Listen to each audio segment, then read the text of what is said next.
That reminds me of a very popular idea about Genghis Khan, articulated in the 2003 paper titled The Genetic Legacy of the Mongols.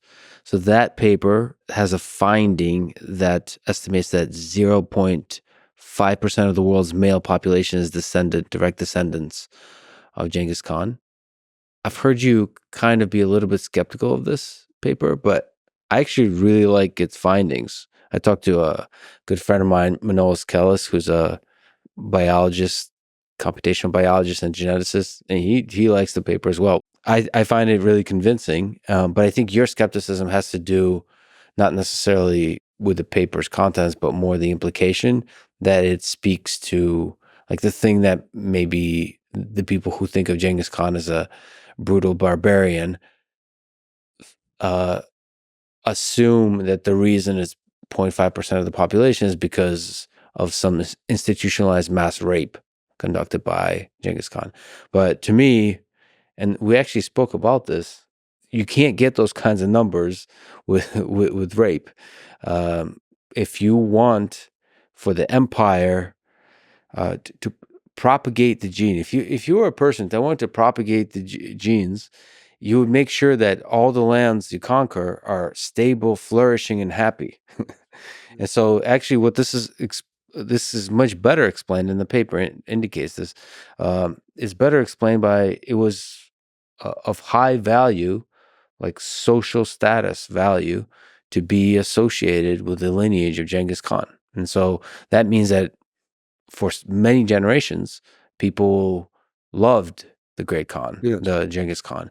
And so in that sense, given how vast the land was, all the transformational effects it has on trade, on culture, and so on, it makes total sense. And in fact, the 0.5%, just so people understand, is just male descendants. The way it works, that means if this paper is at all correct in its estimate, that the number of people descendant, not direct male descendants, but the way trees work is like there's women on each step. So the number of descendants could be much larger than that. So I think that's pretty interesting. And I think there's singular figures like this in history, but none like Genghis. It's interesting. It's fun. Where did they get the DNA from Genghis Khan? Oh, yes. So one of the criticism you have is like, well, they don't have one shred That's of right. scientific. They're supposed to be scientific. No, they found that a bunch of people are connected. Yes. And then they No. To they one choose- person. To one person. Yes, but they choose Genghis Khan. Right. But There's who no else? evidence that it was from him. No Well, evidence. It's from that time. It's one person. But from that time or 200 years before. It could be 200 years before. Yes. Yeah. Yes. See, I mean, actually, I would like for it to be true in a certain way. I would. And I do think there is a truth there. Yeah. I think that by attaching it to the name of Genghis Khan, they've done a disservice to themselves, but it gets a lot of publicity, a lot more funding, and it's exciting and so on. But I think it's to that Mongol experience. But Genghis Khan's descendants were almost everyone categorized and recorded. I mean, he's the largest conqueror in the world. You do not have just children popping up all over the place. He had 4 wives all the time. He had children with 2 of them. So it's not a lot of descendants. We know mostly who they are for many generations. His brother Hasser had many more children than he did. Many more. And they caused a lot of problems later on for the empire too by rivaling the power. So it could be that one of these other people, Bodin Char the Fool, could have been the origin of this. It could have been back well before Genghis Khan.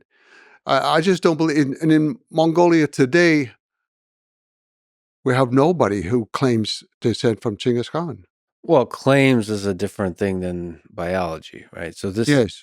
So the reason I say this is this methodology is pretty solid. Oh, I believe that they found some connection of people. Yeah, but they have no evidence that it's Khan. really connected to Genghis Khan. I think it may be tangentially connected to him. Yeah, but it's somebody from the Mongolia region. Yeah, I think that's quite possible. But we've already had the Huns come through. We've had all the Yes. Turks. Yeah. Every one of the Turkic nations is descended from Mongolia. Yeah. They all came out of Mongolia. You're right. You're right. Well, on the other hand, I wish they could get some proof. I mean, I wish it could be true. Yeah. I just can't believe it the way it is. We have no DNA. Nobody knows where he went. They don't know where he's buried. Okay, Genghis Khan said, "Let my body go. Let my nation live." And he chose to be buried in an unmarked grave. And the Mongols believe very strongly it should always be that way.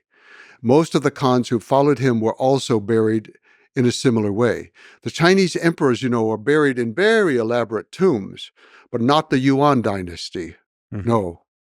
And so Kublai Khan was buried back with his grandfather in an anonymous grave. And not everyone, like Guig died when he was on campaign towards Russia. He was buried out there. I think his father Gudai was also buried out there. That was more their homeland. But many of them were buried with him. And